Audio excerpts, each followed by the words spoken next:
Good afternoon. This is Nicole Mumford, Vice President at CSCMP. I would like to thank you all for joining the CSCMP Edge Sponsors Series today with Blume Global. I'm going to turn it over now to Adrian Gonzalez to introduce the session and today's speaker. Great, thank you, Nicole, and thank you to everyone joining us today in this session on a topic that's near and dear to my heart, which is transportation management. Now, I've been an industry analyst now for over 20 years, and there's certainly been a lot of changes in the transportation market over that time, and a lot of changes on the technology front too. So why holistic transportation management? Why is that such an important topic today? And for many companies out there, believe it or not, even though technology has been around for so long, why invest in a solution in a transportation management system at this time, perhaps for the first time for many companies out there? Well, the short answer is that we're not operating in 1999 anymore. And I think that's certainly become clear with everything going on right now with the COVID-19 pandemic. The challenges that transportation executives face today, as well as their needs and requirements, are very different today than they were 20 years ago, and they will undoubtedly continue to change in the years ahead. And the same is true with technology. As we've moved away from in-house client server type of implementations to cloud solutions and the emergence of operating platforms. So when it comes to holistic transportation management and how to successfully manage your transportation operations, when it comes to transportation management systems, the reality is that there's always something new to talk about, because the innovation never stops, because we have to keep up with the changing market dynamics and with changing customer requirements out there. So with that, I'm excited to share this virtual stage with Pervinder Johar, who is the CEO at Blume Global. I've known Pervinder for many, many years, and he's been on the front lines of holistic transportation management, both on the technology side as well as the end user side. So he brings a wealth of knowledge and experience and perspective to this topic. So Pervinder, thanks for joining me on this fireside chat today. Thank you, Adrian. Good to speak to you again. You mentioned I remember all of our conversations from the years past about transportation, but things have evolved and they continue to change. So happy to talk about it more today. Absolutely, absolutely. So it's always great to see you, and certainly look forward to our conversation today. So before we dive into kind of the topic of holistic transportation management, and we dive into the technology side of things as well, let's talk about how transportation management itself has changed over the past 20 years. I mean, from your perspective, what's changed the most, and what's new challenges and opportunities do companies face today? Sure. I think I was reflecting on it this morning of how do I talk about transportation management. I live in San Francisco Bay Area. There's a house here called Winchester Mystery House in San Jose, California. And it reminds me of how transportation management had changed to some extent. So what happened is that in 1886, there's a woman who moved from Connecticut to San Jose. And there was a house with 8 rooms, a farmhouse. She started building and doing additions to the house in 1886 and kept on doing it till 1922, till she passed away. And that house went from 8 rooms to 160 rooms. More than 1,000 windows, right? Rooms which are not even connected to each other. Right? So if you're ever back here in California, maybe we should go and see that. And that's what has happened to transportation management. If you think 20 years back, right, when the whole movement of prepaid to collect started between retailers and CPG companies in US, the focus was on primarily inbound transportation management, and what's the balance between the largest retailers and CPG companies, and a number of TMS systems came along with the philosophy of how do you manage transportation. Then came the .com types. Didn't really take off. It took almost 15, 20 years after when it all started that e-commerce evolved. And people built another philosophy on how do I do transportation management as an add-on to my inbound transportation side. Retailers started buying fleet, Motor carriers also had their own set of challenges. So that was asset management, and it's a different flavor of transportation management too. Right? And they built kind of their own ecosystem that how do I go do transportation. International was so small, relatively speaking, back 20 years back.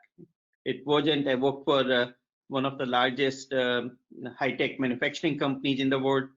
It wasn't till 2008, 2009 we really moved manufacturing out to Asia. And today, a lot of our goods, whether kind of they're delivered via an e-commerce to a consumer or at a store or B2B, they come via ocean or air. But it was always thought of as a separate kind of group. I remember spending a lot of time with the retailers in kind of 2000 to 2008-9 time period, and they were almost in separate buildings. The people itself, right? There's a group for kind of domestic transportation management, and there's a group for international transportation management. There's someone doing fleet. The parcel was really not thought of, and so what has happened is that we have kind of built a Winchester mystery house for transportation management as a industry, both from process perspective, from people perspective, where things are not really connected to each other. Now, kind of Winchester Mystery House is a museum now. Right? So I think millions of people have gone there. I don't think we want our transportation management as a practice to be a museum. So it's time for us to holistically look at that all these things are connected. Let's architect them so they're well planned, they're well designed, the processes work with each other, and then that's kind of where we are sitting 20 years later. Hope that makes sense. That I don't know if you have ever known about the Winchester Mystery House, but the audience can go and look it up.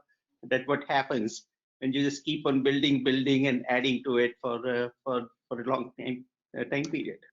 Yeah, no, I've never heard of it, so definitely have to put it on my bucket list of places to see it. I love that as an analogy to transportation management, because you're right. I think we've always talked about the need to break down silos, right, in supply chain in general. But the reality is that those silos have existed within transportation itself, within the functional groups, right, inbound separate from outbound, domestic separately from international. When you talk about parcel, 20 years ago, parcel was something that was only, that people used in the mailroom to ship out, documents and to ship out spare parts, perhaps. So all these things were all managed separately, departmentally, from a department standpoint, from a functional group standpoint.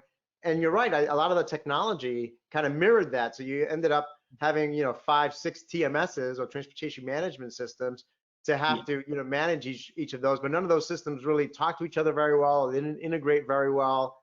And I think when you fast forward to today, and I think you see that today, with COVID-19, it's been those companies that have kind of modernized their technology platforms and have broken down those silos organizationally that have been the most successful in navigating through these challenges.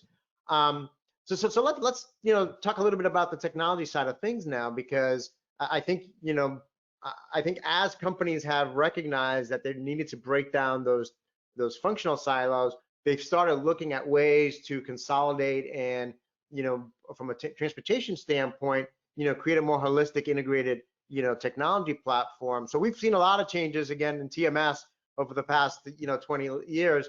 So in light of kind of the challenges and the history you just talked about, I mean, what capabilities must a TMS provide today, right, in light of the current challenges, in light of where things are heading in the future, in order to help companies succeed moving forward?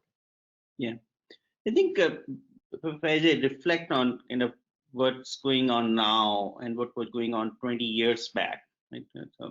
So that saying that goes that necessity is the mother of all invention, right? So what we have seen kind of in the last 3-4 years of the traditional TMS systems couldn't provide visibility. And I again go back to 2001, 2, 3, we had companies like Velocity and Arjun, if you remember them. It was back to the TMS systems at that time didn't provide visibility. And it just became that if you can't see it, you can't optimize it. and then that was the kind of evolution of all even more siloed systems that have come along. My view is, and I think that's kind of the journey we took at Blume when I decided to get back into the logistics side. It took me a while. I was running a company which was in a supply chain planning side. We ended up selling that company to another large player in the supply chain space. Didn't really know if I want to go back to logistics, but I looked at what's really been going around was that people were continuing to build these siloed functions, right? And then that's what I meant by the invention, because it was necessary for you to start looking at how these transportation ecosystems connect with each other. But on technology side, I don't think we will have TMS as a function for a while. You mentioned that kind of in your opening comments. It really is an operating platform, the heart of the supply chain execution for any organization, right? Large or small. The changes that have happened, especially with COVID, right? We saw that every company now is an e-commerce company. E-commerce needs to be a necessity, but now even a small restaurant, kind of they're an e-commerce company, and the person who delivers to your house or my house is the person who is a transportation provider, and that's the last touch to the customer. And so transportation has moved from kind of just being a back office function. Now people are thinking of it that kind of this truly is the function which touches my customer. And there are so many new supply chain models, transportation models, which are possible for us to go build and execute. If you look at transportation management holistically across every mode, whether it's air or ocean or parcel or truckload or less than truckload or rail or bargeage, kind of all of these things are connected with each other. So how do you go and optimize across all of those modes? There's a big component of transportation which is related to kind of your lead times, right? And lead times are variable, right? And then those variable lead times can be looked at, that how do I fulfill my demand the best way by looking at a holistic transportation management system. I will give you one example. And so Christmas is coming up, right? So this year is going to be a little bit different, right? People are doing more online shopping than before but we think of kind of that how we do fulfillment for those e-commerce orders for Christmas. There is no reason why you cannot be building products in Asia, if that's where they are getting built in there, putting a label on for a parcel that is going to get executed in Memphis, and putting it into a container, so whether an ocean container or a ULD, and moving it across the world. And then here you will see that all modes of transportation play a role, and all of those are kind of contributing to you fulfilling kind of your consumers demand. So that time has come where we have to kind of move away from these silos. The other part, which is critical on technology side, is what does it really mean to be a cloud-based operating system? Many people just thought that kind of I can do, instead of in-house hosted system, to a system that can be hosted in the cloud or in a SaaS environment. But the true power, which is what we are seeing now, is not about just kind of moving your transportation function to the cloud, but truly using the network and the cloud, so everyone has a shared understanding and a single version of the truth between the partners on the ecosystem. For 20 years, we have talked about that why do we have a function of freight audit and pay where the motor carriers and the shippers cannot agree on what the rates are? Why do we need to go do master data for locations all the time? It takes you a lot of money to go build a new terminal. It's a lot of money to go build a new warehouse, right? Even for the largest retailers, they don't pop up every day. Why do we need to go define it for every company? So the other thing, Adrian, is that back to that, truly use the cloud, which means that we are now talking about shared master data with all the data security, all other things. And what's going on is that traditional TMS systems, it used to take you 6 months to a year to 2 years to fully roll out. And now, because you don't have to worry about master data, you can have common repository of rates and routes, common kind of way of looking at locations, common way of figuring out what equipment utilization is. you can roll these things out in kind of 2-3 months. So the speed and time to market has significantly changed when it comes to transportation technology. Yeah, you brought up a lot of great, points there. I mean, you start out with visibility, and certainly that's something that, remains a core requirement and capability, for companies to have in order to be able to, number one, to see what's happening with their shipments, with their orders, et cetera. But ultimately, you need a TMS or an execution and planning system to take that, what you're seeing, and be able to do something with it, right? And that's where kind of the heart of the TMS, comes in. I've been a big proponent for what I've called, network-based solutions or operating systems. So I view a TMS as this, as a great example of a supply chain operating, system. Yeah. And I think a component of that, which you kind of alluded to, is that, part of what's important today from a TMS is the fact that you've got to be able to connect and communicate and collaborate with a large network of trading partners, whether those are carriers, 3PLs, customers, suppliers, right? So that's a key component of this as well, right? It's the communication collaboration aspect of this. Yeah, and I think, as you know, kind of 90% of the trucking companies have kind of less than handful of assets, right? But they add up to be a lot of assets around the world, right? So which is what kind of has been that how do you go look at the long tail? And it's reverse of what we talked about 20 years back or 15 years back. Remember the term core carrier program? And core carrier was that let's go pick the biggest carriers which are out there, because we don't want to worry about the long tail which exists of the carriers. Look at ocean rates today. There are 6,900 companies in the US. Only 7 of them have more than 100 million in revenue. Right? And what's going on in LA Long Beach right now, kind of in terms of either the chassis shortage or the container shortage around the world, or the driver shortage, you have to be able to bring every player kind of on the ecosystem.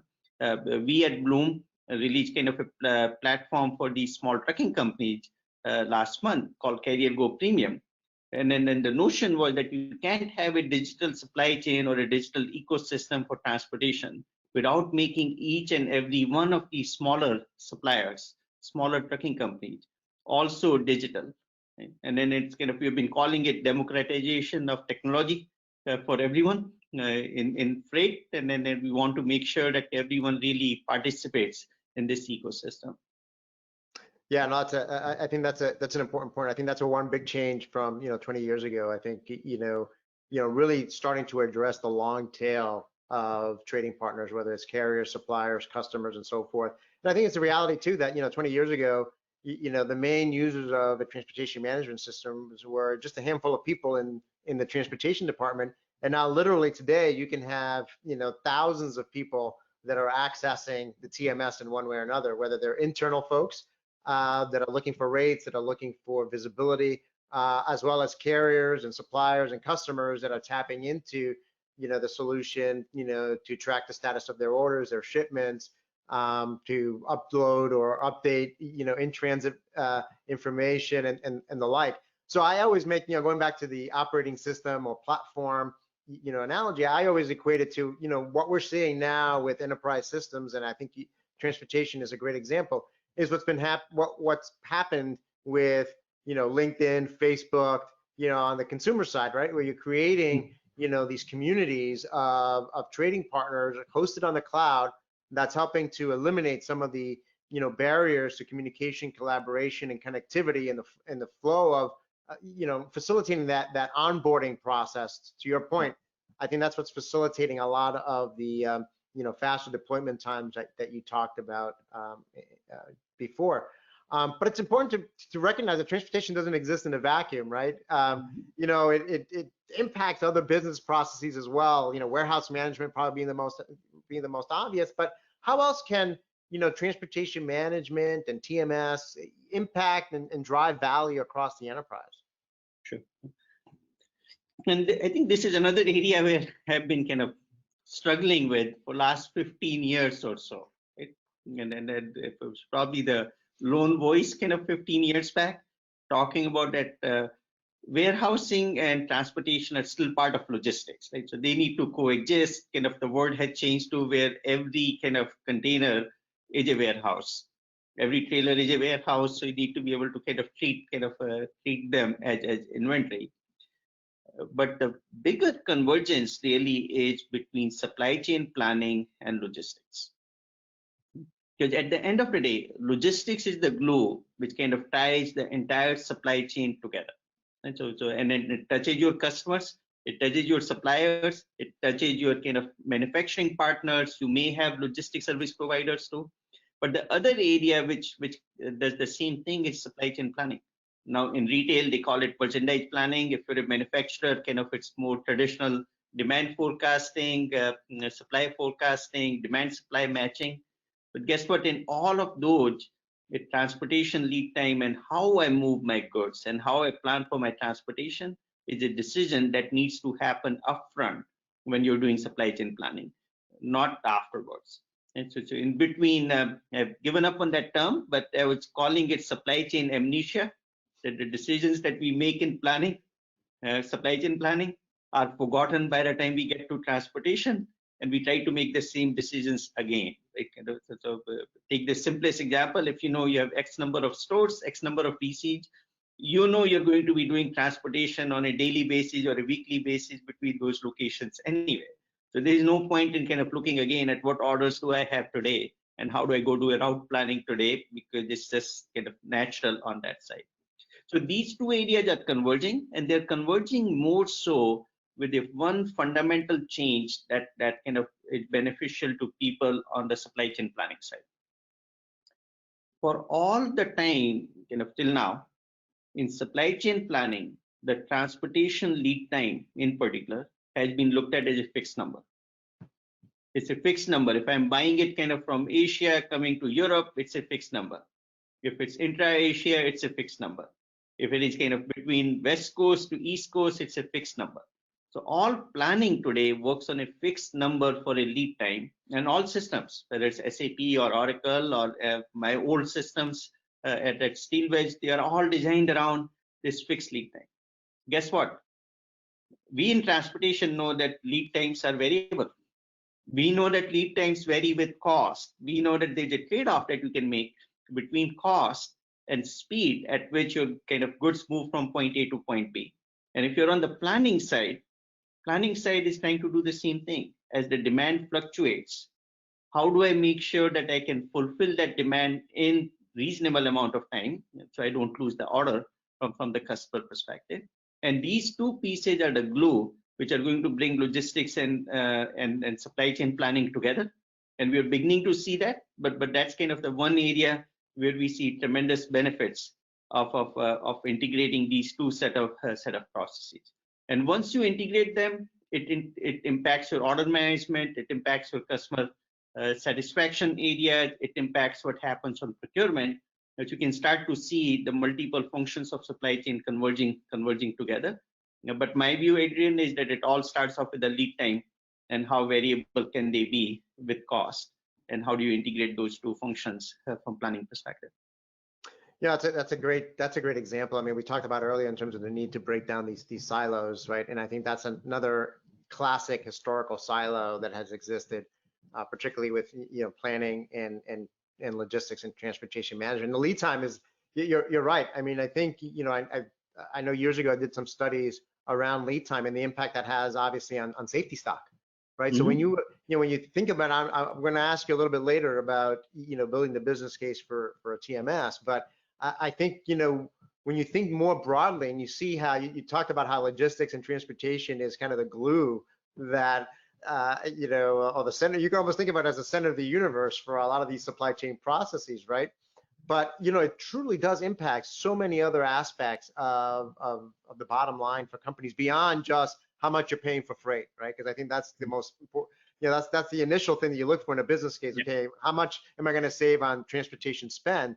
But when you really look at it more holistically, to your point, when you look at it from a lead time standpoint and how that input influences supply chain planning and inventory management, the fact that when you recognize that lead time is indeed variable and not fixed, and if you're able to track that, if you're able to integrate that more smartly, intelligently with planning systems, companies can perhaps save on inventory costs, inventory holding Yeah. costs, and be able to more dynamically adjust their safety stock levels based on what's actually happening versus, some fixed number that was, calculated, 10 years ago or 5 years ago or even a year ago, and no one has looked at, since. So I think that's an important point there. So keeping on the theme of technology, I mean, we can't, talk about technology without talking about some of the buzz terms, that are out there and things that people are talking about, specifically things like machine learning and AI. I mean, how are these types of emerging technologies transforming transportation management today? Sure. So I think, so the other one kind of the past to current, right? So the transportation management systems and supply systems as a whole, when I went to school, we talked about that these are decision support systems. You collect information, this is the data, you try to make some decisions, you can do optimization too, but then you leave it up to a human to go make the decision. What's been going on in kind of artificial intelligence and machine learning, and we can talk more about it, right? We have actually gone from decision support systems to decision-making systems. Now we are talking about a machine which can make the decisions faster. And then my transition to logistics was from finance. So I worked for some of the largest financial services company in the world. And then our notion was that you actually can't let a human see it because decisions needed to be made kind of in milliseconds. Right? And then that's how the financial world has worked for a long, long time. But logistics and transportation in particular has been that kind of you're making decisions in almost slow motion to some extent. So if you think of the role of AI and machine learning, of course, machine learning is kind of around pattern recognition. Right? So looking at lead time, looking at predictive ETA, there's a big role kind of the machine learning is playing now, even in our systems, on how do you go deploy it. The same thing for cognitive systems. And so I think artificial intelligence is little overused, right? So it's been back to that. Are you building a cognitive system where you will be learning and then behaving like a human brain behaves, right? So which is what I call kind of the machine making decisions on that side. The key on that one has been that if you think of all supply chain systems, the processes were built and systems were designed now nearly 40 years back. Think of multi-echelon replenishment. It was, I think, a PhD thesis in 60s at University of Pennsylvania, right? That we still kind of use as the core of kind of inventory management. And at that time, the issue was compute power was very low. So you had to keep on taking the problem and keep on breaking it down. I think it goes with the silos discussion too, right? So we first said that, okay, supply chain is broken up into plan, source, make, deliver. So let's just kind of chunk it up into 4 pieces to begin with. Take, deliver, chunk it up between order management and logistics between other pieces. And so we've been on this journey of that because the compute power was not there. And we couldn't really solve that problem even as a human mind, couldn't really think of all of those. So people became experts in one versus the other. Now, and we kind of rely on Google, we run on Google Cloud, but we also use kind of all of their AI technology like TensorFlow and others. The time has come that how do you go build a machine which will have the collective intelligence of all functions within transportation, whether it's procurement, whether it's fleet management, whether it's other. Collective intelligence of all functions within supply chain is self-learning machine which can continue to evolve.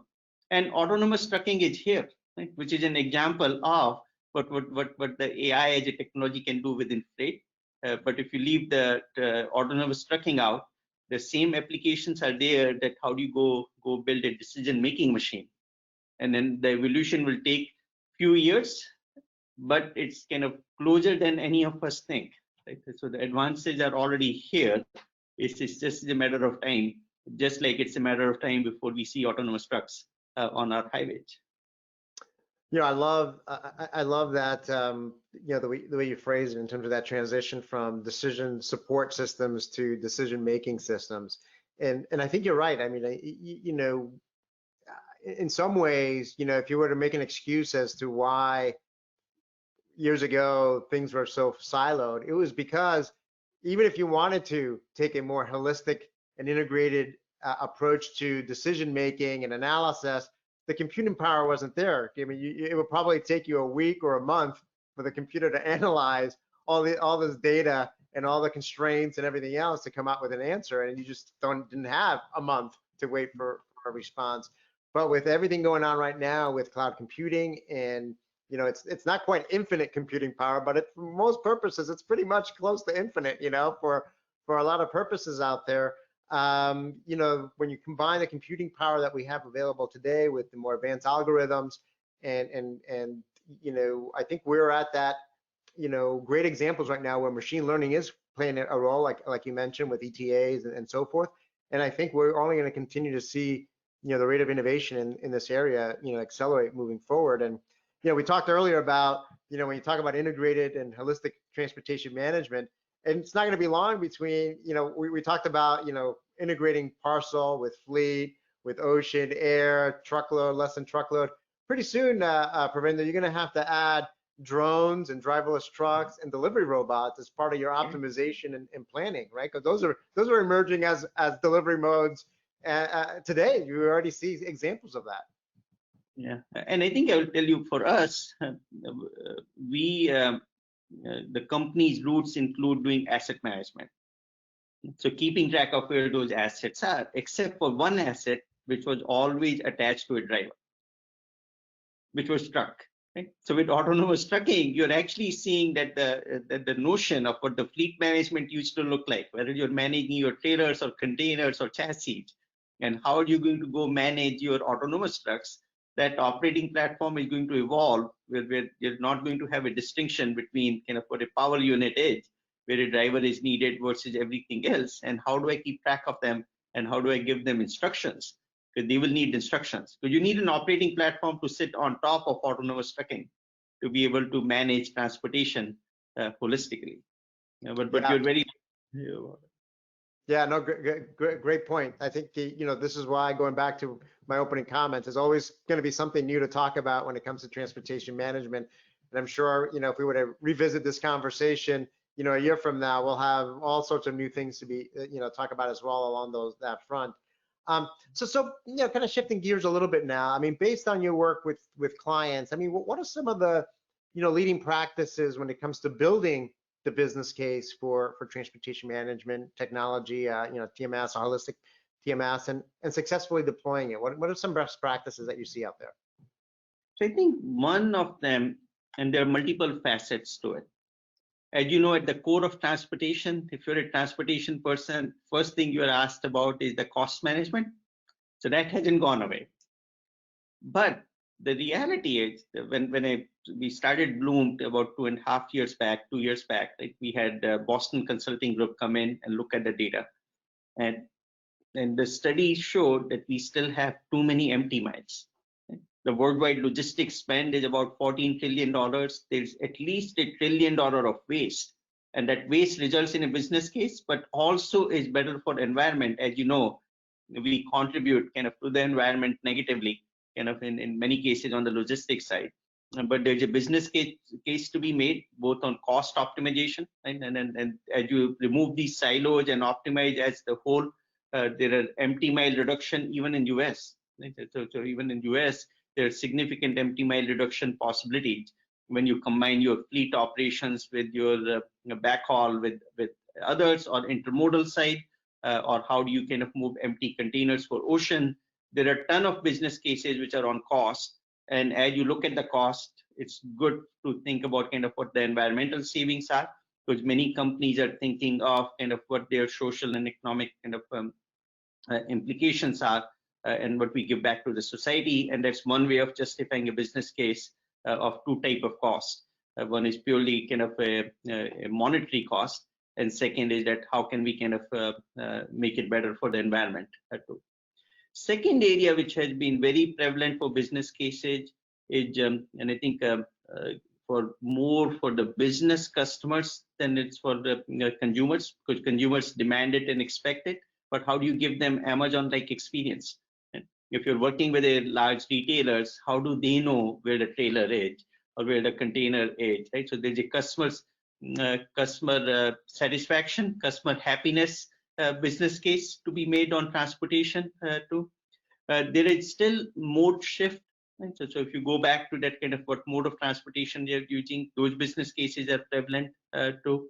And then so many more, right? So the more you look at it, kind of it's fairly easy to come up with a business case, but it varies by organization. It depends on the organizational needs. So it's not a one kind of answer on the business cases. So we have had kind of some of the very large users of transportation go with the business cases on empty mile reduction, go with the business cases on kind of mode shift from air to ocean or otherwise. Believe it or not, kind of the whole pool points and pooling and kind of zone skipping still is not as prevalent as it should be, especially with e-commerce. People haven't really thought of that. What does it really mean for parcel zone skipping, and how do I go manage it if I don't have a warehouse or a store in every state in US or every country in the world? So there are a ton of those examples which are there, Adrian, but they vary between kind of, is it customer facing, customer happiness, is it pure cost, or is it environmental kind of savings that you're looking for? Yeah, I love, I mean, I think one of the things that I've seen that's been a big change over the past 2 decades is that expansion, if you will, of the business case of the value proposition. You know, I point to 2018 as kind of a good year for transportation, not so much from the rates and capacity, because that was an awful year. Most companies, you know, the transportation spend went through the roof in 2018. But it was a good from the standpoint that for the first time at many companies, the CEO and CFO finally paid attention to what was happening in transportation, right? From a cost standpoint, particularly because they saw their, you know, the financials impacted significantly, you know, from that. So transportation spend is always going to be a big part of the, you know, value proposition. But you're right. I mean, we're seeing in my conversation with shippers, customer experience. You know, obviously that's critical on the consumer side of things, particularly if you're competing with Amazon, but that's becoming in the B2B world as well. You know, the ability to provide that, compete on customer experience is kind of the broad term that I'm seeing a lot of companies build a business case around. And then finally, you know, sustainability, as you talked about. I know in some of the research that we've done, particularly for the younger generations, you know, generation millennials, Gen Z, and so forth. You know, that's something that's particularly important to them in terms of the companies that they want to work for and they want to, you know, be a part of. And that's obviously that's been a topic that over the past 20 years has gotten a lot more, you know, attention as well. So very broad way, there's a variety of different ways that you can justify the investment in this type of technology. Well, Pervinder, as a way to wrap up, then, I mean, what questions should companies ask themselves to assess whether they're, you know, ahead of the curve or behind it when it comes to their, you know, transportation technology, their TMS capabilities? I think, I mean, some of them are fairly simple. Right? Are you still in an in-house TMS system, or are you in the cloud? Do you look at the ecosystem as your partners, or do you look at them as your suppliers or your motor carriers? Right? So some of these are cultural kind of type of boundaries that companies have to cross. Right? Because at the end of the day, supply chain is a chain, and that chain is kind of linked together by many other companies. So being kind of more open, kind of for companies, if they're still stuck at that kind of, I won't share any data, that can be a good sign of knowing where you are kind of in the journey. And it's typically not a good sign that you don't want to share data with your partners. Like, kind of that means you're not a partner. So there's some telltale signs of that kind of, that you're not really where the rest of the world is evolving to. But at the same time, some of the companies have been fairly progressive in looking at even kind of your logistics and planning integration, looking at a lead time, looking at how do I save on inventory. And then again, COVID-19 to some extent has made kind of almost everyone focused on digital. So I think if you had asked me the question about 6 months back or now, I think there's a greater awareness of the impact of transportation, impact of supply chain, I would have never imagined kind of politicians, US politicians talking about supply chain as much as they did kind of at that end of March on almost every TV interview. I will give you one example, which is still out there, is that hopefully we will have a vaccine someday, but no one has really started talking about distribution of that vaccine. And what does it really mean kind of from transportation perspective? Because we have shown that kind of the logistics is the necessity in healthcare, in every type of an emergency service that we can think of, or essential service that we can think of too. So I think companies kind of have to just reflect on what their philosophy is, working on a platform, which is a network platform, versus kind of looking at their own silos and what it means to them for the long run. That's a great point. I think that is one of the silver linings of this pandemic, is that it's made supply chain management a household term, right? And you're actually seeing people talking about it. And I know for the longest time, I had a hard time explaining to my neighbors and friends and what it is that I study and research and talk about. And now they're all coming to me saying, "Oh, I heard about supply chain," and they're asking me all sorts of questions now. So I think that's a good thing. I think it's raised the awareness of what the great men and women do day in and day out in this field and in this industry. And so I think it's Pervinder, I think we covered a lot of ground here. As always, you shared some interesting insights and perspective on this topic. So at this time, I want to bring it back to Nicole to see what questions we've gotten from the audience so far. Yeah, thank you. What a great discussion, and we do have some really good questions coming in. So I'd like us to try to get to 2 to 3 of them if possible. So the first one, I'll just read it out loud. What is your experience with IoT sensors, such as Blackberries and Orbcom, mounted in containers and trailers? Pervinder, do you want to try to tackle that one? Yeah, definitely. Thanks, Nicole. If you look at it, we've been on this journey of needing to know where our assets are for 20 some years. Some of us have been in the industry too long to remember Qualcomm and how almost every truck had become that you could know where it is, again, about 20 years back or so. But it has evolved, right? And we work with a number of our customers where we use the sensors to keep track of their assets. But there are 2 types of sensors, and then organizations have to think about kind of what's really needed depending on the business. One of them is purely around the location of an asset or where the container is. It's interesting, but it's not a fascinating use case for a sensor. The better cases of the sensors have been things like reefers and for the refrigerated products, and how do I know what the temperature is, what the CO2 level is, how do I control kind of the ethanol levels and other things as the trailer or the container is moving. We were talking about pharmaceuticals before. They need to be stored at a certain temperature that cannot vary. If you talk about high-tech equipment should not have any shock. So how do I know that kind of on a pallet I have a sensor which can measure the shock level and knows that it wasn't really shaken too much, or someone didn't really just dump the pallet kind of at the airport? Are all the cases of the IoT devices. They are here to stay. They're getting cheaper every day. The higher the value of the product, the more prevalent we see these days the use of the IoT devices, which is why I mentioned high-tech, the pharma, food products, right? Because on the food products, you don't want your milk to get frozen and then kind of go back to being liquid and get frozen again while kind of you're on a journey. And then the evolution we see is not only that you're sensing, you're also controlling. But the value is not only on sensing, right? There is value. It's value of knowing kind of the temperature is not set right and it fluctuated too much through the journey of a reefer. But the higher value is, can I control it? Can I control it kind of automatically via platform? And those are the type of things we've been working on with our customers today. Okay, thank you.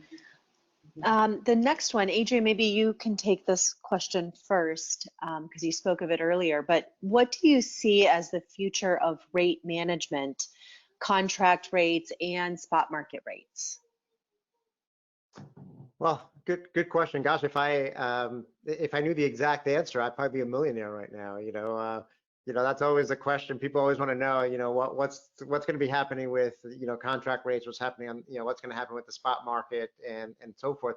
I think generally speaking, I think what I hear from a lot of, shippers is, they want to, I think we're moving toward an environment where you're going to see a lot more mini bids, if you will. So this notion of doing a once a year large procurement event and expecting that that's going to be the way those rates are going to hold and that those capacity commitments are going to hold for the rest of the year.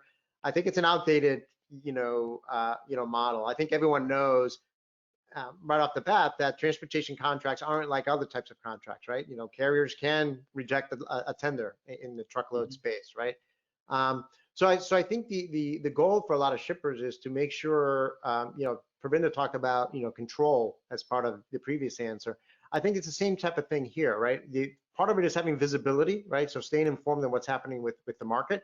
Part of that is collaborating, having, transparent and honest communications with those core carriers or your strategic partners that you have, right? And making sure that you're having, again, those honest conversations in terms of your needs for capacity and their needs as the market is changing, which might cause them to raise rates or as rates go down. So I think that's going to be part of the key thing is communication, collaboration with your carriers, across all modes. Doing more mini bids, if you will, based on specific geographic regions, specific modes that may be trending in directions that deviate from what you had originally planned, to kind of heal those, if you will, or redirect them into a more favorable direction. And I think, I think at the end of the day, I think you're still going to see that same split, right? 80% or so are going to be via contract. Freight is going to move via contract. About 20% is going to be on the spot market. So I don't think we're going to see a wholesale move away from that, but I think companies are going to take a much smarter approach and a more dynamic approach to how they do procurement, how they analyze the data, so that they're procuring freight and communicating with them to be able to better manage and control their spend versus what happened, let's say in 2018, where they got caught by surprise and the transportation budgets went through the roof. So Pervinder, I don't know if you've got anything to add there in terms of what you're seeing with your customers. So I think it's a very valid point. I mean, we did, in my prior life, right, we built incremental bid optimizations, even when they were kind of yearly bids, because people were building new warehouses and new suppliers, they came up all the time, right? So it's not a fixed kind of routes that you can really bid on every year. So there's a mix that is going to be there. But the other point that we talked about, Adrian, before, make sure you're connected to all the smaller players and not just the larger players. Even in 2018, part of the issue still was that there were just way kind of too many layers, whether some people call it brokerage, but there was layers around that. How do you get to the capacity when the capacity is tight? Or how do you go and know if that capacity is abundant, and how do I go use it? But key to this is, again, kind of having a network which allowed you to reach out to a large number of motor carriers. That's a great point. And I think you're seeing that both organically with cloud-based providers, such as yourselves, where you're building that community, that network organically within your platform. And then we're also seeing, in addition to that, connections to quote unquote digital freight brokers or even traditional brokers that are helping to, better integrate transportation management systems with their systems so that, kind of eliminate some of the friction and expedite some of the, that whole process of finding capacity when you need it, when your contracted carriers are not able to take a load for whatever reason. So I think that's some of the things that we're seeing today, again, is the rise of digital freight brokers and their integration with transportation management systems. Okay, that's great. I think we have time for one more, and I think this dovetails nicely with with what you've been talking about through the whole presentation, which is cloud environments. So the question is, how do you see cloud environments like Amazon's AWS, Google Cloud, and Microsoft Azure impacting transportation management going forward? Pervinder, you want to go first, and then I'll add anything if I have anything to add. I think we look at kind of, you mentioned three, two of them are different than the third one, because Amazon is also a logistics provider to some extent. So I know kind of some of our customer base or industry in general has looked at Microsoft and Google differently than they've looked at AWS to some extent. All three of them are here to stay. They're all large, and there are other larger ones too, right? So if you think of Alibaba and Tencent and others in Asia, they're also kind of doing very well, kind of as cloud providers. But it's less about kind of transportation itself. It's more about the underlying technology and how easily accessible it is from the cloud environments. All of them have been working on, we talked about artificial intelligence and machine learning before. You can get those capabilities via your cloud provider. So we mentioned TensorFlow for Blume, because we use GCP, we use TensorFlow, which is native to the Google Cloud offering. So I think of the broader transportation ecosystem, it goes back to accessibility of technology at a lower price point then it would have been possible kind of if you were still in kind of hosted environment or every company was buying technology just for their own use. Adrian, anything? Yeah, no, I'll just echo that, and just going back to what we talked about earlier. You talked about how access to now this almost infinite computing power, if you will, is now enabling companies, and specifically in transportation, to be able to take a more holistic and integrated approach to how they plan and optimize and leverage some of these technologies that we talked about, machine learning and so forth. So I think it's opening the door and making that more accessible to a much broader array of companies, not only technology companies like Blume, but also their end users, right? The customers themselves to take advantage, of those, those capabilities. So I see that as kind of one of the main benefits of this technology. And secondly, we talked about operating platforms. And one of the things I've talked about is that hopefully down the road we'll see the emergence of what I call the rise of the chief network effects officer, right? So relatively few companies have a chief supply chain officer, and those that don't have one, I suggest skip over the chief supply chain officer and install a chief network effects officer, because I think that's where the next wave of innovation is going to come from, is going to be from companies and individuals in the space that think from a network perspective and from a network effects perspective. And I think that's where, again, cloud technology and some of the core technologies that they bring to the table are going to help enable some of these network effects that offer a lot of promise out in the industry. Yeah. Couldn't agree more. Just the term chief network effect officer, Adrian. Chief network effects officer, yes. I haven't come across any yet, but I think the company that comes up with, installs the first one will at least be thinking in the right direction. Yeah. That's great. Adrian and Pervinder, I want to thank you both very much for your time and expertise, for sharing that with us here today at the EDGE 2020 conference. And to attendees, if we didn't get to your question yet, your questions will be shared with Adrian and Pervinder. They'll be able to follow up with you independently. If you still have questions we didn't get to, please feel free to submit those via the platform, and somebody will respond to you. Thank you again. Have a good afternoon, everyone.